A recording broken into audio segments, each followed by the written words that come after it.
What are the differences between personal branding? What difference is there between branding for a startup?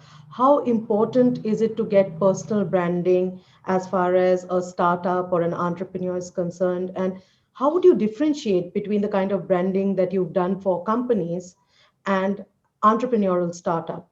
Can you just speak a little bit about that? Because I think all of us are realizing how important branding is becoming for entrepreneurs. Personal branding or branding of the company, but I would say more personal branding. So, can you speak a little bit about it?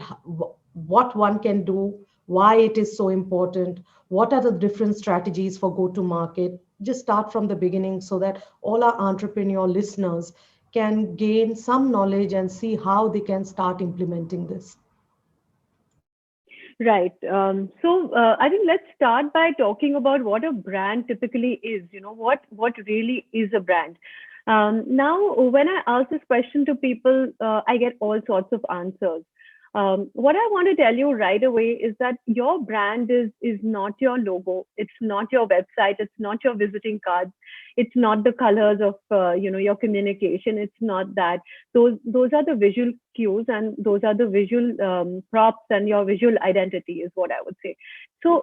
What is a brand? A brand is nothing but a collection of experiences and perceptions that your customers and colleagues have uh, about you. Okay.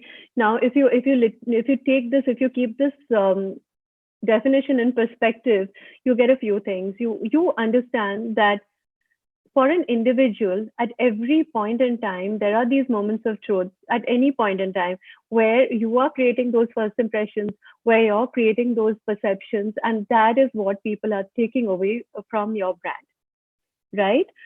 It's no different between a product. It's no different for an individual. Okay. Now, for example, so it's our relationship with the brand that makes us love it or hate it. I might tell you that, oh, I'm really happy with X brand, but if your experience with that brand has not been very good, that brand may not be your favorite brand, irrespective of. So when we come to the cola wars, we have our favorites. It's not because a certain product is good or bad, or a certain brand has done less or more as far as brand building. It's just what you prefer. It's just what it's the brand attributes or the features that stick to you. Okay. So individuals are really no different, right? I may prefer to work with somebody based on certain attributes that I find very desirable or favorable about a person. You may choose not to work with an individual simply because certain attributes don't sort of gel with your value system. So it's as simple as that. The truth is that your personal brand exists, whether you're thinking about it consciously or not, whether you're defining it consciously or not, because at any point in time, you're creating those perceptions, and people are taking away impressions about you, right? Even if you meet somebody at a grocery store and you say hi, or if you choose to walk away, what are the kinds of vibes that you're sending out? What are the impressions that a person is taking away from you? So if your personal brand is not something that you can wish away, if your personal brand is really a tangible reality, what is it that we can do here and now to make sure that our personal brand is in our control, right? We need to consciously define it. And a very, very powerful quote which sticks to me every time, and which I even tell all of my coaches at every point, is that your brand is what people say about you when you're not in the room. So what is it that you want people to say about you? So we have to be really very intentional about our branding, whether it's about our business brand or whether it's about our personal brand. What is it that we want to be known for? Now, marketers and brand builders do it very consciously for their business brand. Okay, so that's the starting point. Say you're launching a brand, or any of your clients are launching a brand. The first thing that you'll tell them is to work on the values, work on the visuals. What should the logo look like? What should the brand stand for, what is your target audience, and all of that. As marketers and as business owners, we end up focusing on that, and that is the bit that people do very well. What we tend to ignore is the personal brand, and we are not intentional. Especially, I would say that people, startup founders, and mostly people in the tech space, they honestly feel that their expertise will carry them through. I agree that your expertise will carry you through, but how do you package your expertise? How do you communicate your expertise? How do you stand out simply by the way you've packaged your expertise? Now, that is where the actual moment of truth happens. Now, people don't think about it enough. They don't strategize about their personal brand enough. Things are changing now.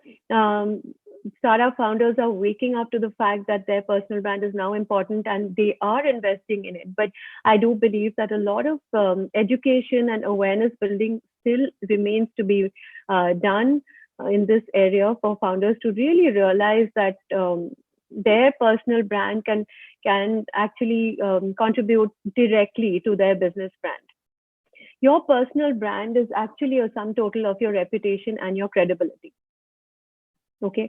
Why would I want to do business with you? I honestly, you as in any entrepreneur, the fact remains that to me, it doesn't matter what your company brand is. I don't really care about what your logo looks like.